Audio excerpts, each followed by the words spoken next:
ఆ జయచిత్ర గారు senior actress, ఆవిడకి మీకు మధ్య అంటే విభేదాలు ఏంటి? నేను జూనియర్ కదా, చిన్నదాని కదా. సో వాళ్ళు కూర్చోమంటే కూర్చోవాలి, లే అంటే లేవాలి అని అనుకుంటారు. అది కరెక్ట్ కాదు.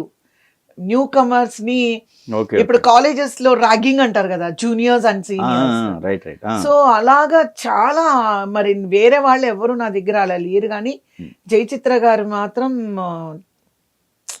చాలా 2-3 సినిమాలు చేశాను. చాలా ఇబ్బంది పడ్డాను నేను. మీ మదర్తో చెప్పుకుంటారా మరిపోయి అప్పుడు? అంటే ఒకసారి కృష్ణ గారు, గోపీనాథ్ గారు ఉన్నారు, వాళ్ళు సాల్వ్ చేశారు. ఒకసారి రీ ఎంట్రీ కేవలం లెగవలేదని వస్తే అదొక పాయింట్ నేను అనుకోవచ్చు. హీరోయిన్ గా ఉన్నప్పుడు ఆవిడ నన్ను కూర్చొనిచ్చేవారు కాదు, నిలబడి మాట్లాడు అనేవారు. ఆహా. నేను నిలబడే మాట్లాడేదాన్ని. గోపీనాథ్ గారు అన్నారు, ఏంటి ఏదో టీచర్ ముందు పనిష్మెంట్లో నిలబడ్డావు అని అంటే, ఆవిడ నిలబడమన్నారు. అది 2వ సినిమానో 3వ సినిమా, ఆవిడ నిలబడమన్నారంటే గోపీనాథ్ గారు కోప్పడ్డారు. ఆ తర్వాత నన్ను పిలిచి చెప్పారు, ఏంటి అవన్నీ అలా ఉండకూడదు, నువ్వు ఆవిడకి అవన్నీ పట్టించుకోవద్దు, నువ్వు ఏంటి అంతసేపు వెళ్ళిపోయి నిలబడంటే, నువ్వు అసలు వెళ్ళొద్దు. ఎందుకో ఆ సినిమాలో ఇంకా ఆ తర్వాత పిలవడము, కృష్ణ గారు ఏదన్నా నాతో మాట్లాడినా, నరసింహరాజు గారు, గోపీనాథ్ గారు, వీళ్ళంతా ఏదైనా మాట్లాడుతూ ఉంటారు, మాస్టర్స్, శ్రీను మాస్టర్ గారు, వీళ్ళంతా పిలవడం. నేను మీకు చెప్పాను కదా, విజయనిర్మల గారు అన్నట్టు అల్లరి అల్లరి అల్లరి అల్లరి అల్లరి అల్లరి అల్లరిగా ఉంటాను. అబ్బా కాసేపు ఆపుతావా అనేటట్టు ఉంటాను అనమాట. అలాంటిది పిలిచి, నువ్వు ఎక్కువ మాట్లాడుతున్నావు, నేను సెట్లో ఉంటే నీ వాయిస్ వినిపించకూడదు. Okay okay. ఆవిడ ఎప్పుడు ఎవరితో మాట్లాడరు, ఆవిడ జనరల్గా అలూఫ్గా కూర్చొని ఉంటారు.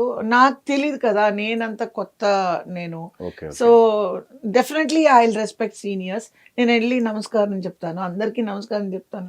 సరే ఎవరో ఒకళ్ళు ఏదో ఒకటి మాట్లాడితే కెక్క అని నవ్వేయడం, ఏదైనా జోక్లేదు. సో తను పిలిచి, నీ వాయిస్ ఎక్కడ నేను సెట్లో వినకూడదు,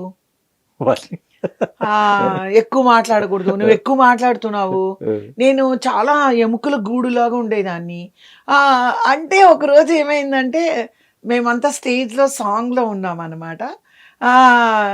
నేనేదో నరసింహరావు గారు, నేను నవ్వుతున్నాను. నేను నవ్వుతుంటే, ఇదిగో నువ్వు ఎక్కువ మాట్లాడుతున్నావు కాబట్టి ఇలా బక్కగా ఉన్నావు అని. వెంటనే కృష్ణ గారు జోకేశారు, లేదమ్మా నువ్వు ఎక్కువ మాట్లాడి బక్కగానే ఉండు, తను మాట్లాడకుండా ఇంత లావు అయిపోయింది అని జోకేశారు. అదొక పెద్ద ఇష్యూ అయిపోయింది ఆ రోజు సెట్లో. నువ్వు మాట్లాడు, నువ్వు ఇలాగే ఉండు అన్నారు కృష్ణ గారు. నేను ఇంకా సరే, నేను వెంటనే ఆవిడొస్తే చాలు అట్లా అయిపోయిందండి. అంటే అంటే so they are seniors, I mean newcomer, ఒకవేళ నేను నిజంగానే అల్లరి చేస్తున్నానేమో అలాగని. కానీ నేను హీరోయిన్ గా ఉన్నప్పుడు అలా కామయ్యాను. నా రీఎంట్రీలో మాత్రం ఎవరు ఏమన్నా లెఫ్ట్ అండ్ రైట్. అంటే మైండ్ మెచ్యూరిటీ కూడా కదండి. ఇప్పుడు సపోజ్ ఇప్పుడు ఒక 15 ఏళ్ల పాప వచ్చి ఆల్రెడీ ఒక 100 మూవీస్ చేస్తున్న ఒక హీరోయిన్ దగ్గర ఇట్లాగే ఉండాలి, ఒక రెస్పెక్ట్. అలా అని బానిసంలో అని నేను చెప్పడం లేదు, దట్ మేము అలాగే ఉండేవాళ్ళం. ఎందుకంటే అంజలిదేవి గారు కానీ, జమున గారు, కేఆర్ విజయ గారు, వీళ్ళందరూ మాకేమంటే వాళ్ళ సీనియర్స్తో ఎట్లా ఉన్నారు, మా సీనియర్స్తో ఇంతవరకు నేను ఎప్పుడు కూడా సెట్లో కాళ్ళ మీద కాలు వేసుకొని కూడా నేను ఎప్పుడు కూర్చోలేదండి. Okay okay. అది ఏంటంటే అది రాంగ్ ఇది అని చెప్పడం లేదు, నాకు అలవాటు లేదు. అమ్మ ఏమంటారంటే, జమున గారు, అంజలిదేవి గారు ఉన్నారంటే కూడా కుర్చీలో కూడా ఎడ్జ్లో కూర్చొని మాట్లాడేదాన్ని. అంటే అంత వాళ్ళు నిలబడి ఉన్నారంటే నేను కూర్చునేదాన్ని కాదు.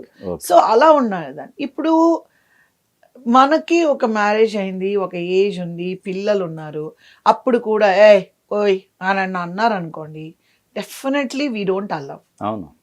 I to travelled. సో ఆవిడ తమిళ మూవీ సినిమా ఆగిపోయింది, తమిళ మూవీ చేస్తున్నాం, నాది కంటిన్యూటీ సార్. మీరు డేట్ లీలా, ఆవిడ డేట్ లీలా?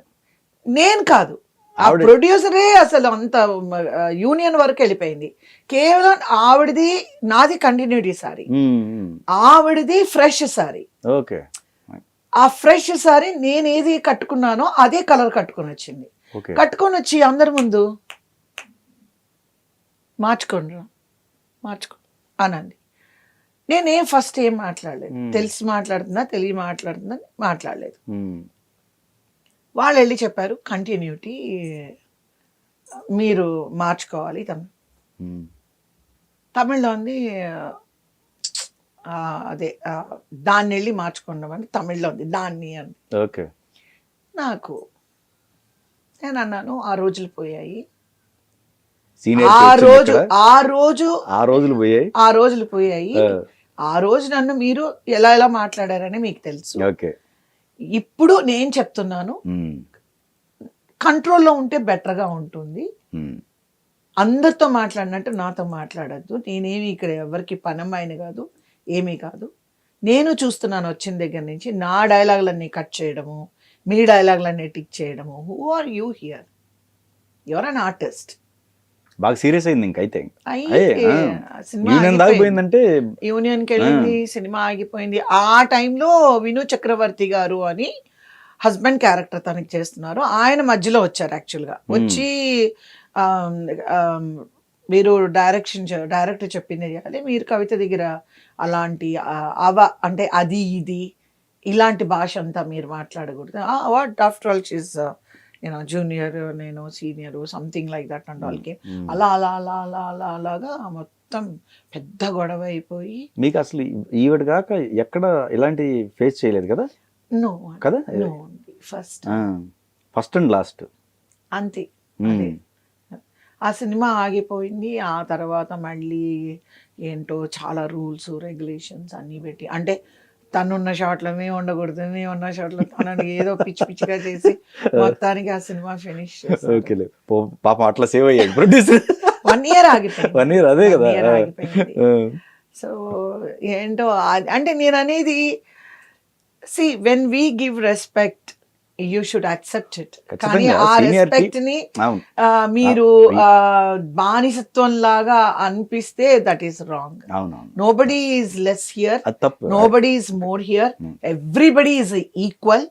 సో బట్ మాలాంటి వాళ్ళము డెఫినెట్ గా నేను నా సీనియర్స్ కి నేను గౌరవిస్తాను, నా తోటి ఆర్టిస్టులకి గౌరవిస్తాను. నేను నా దగ్గర జూనియర్ ఆర్ట్, నేను ఎన్నో రోజులు మీరు నా గురించి నా హిస్టరీ తెలుసుకోవాలి అంటే డెఫినెట్గా మీరు బృందా మాస్టర్ దగ్గర మాట్లాడచ్చు, ఇంకొక టాప్ కళా మాస్టర్ దగ్గర మీరు మాట్లాడచ్చు, శ్రీను మాస్టర్ గారి దగ్గర.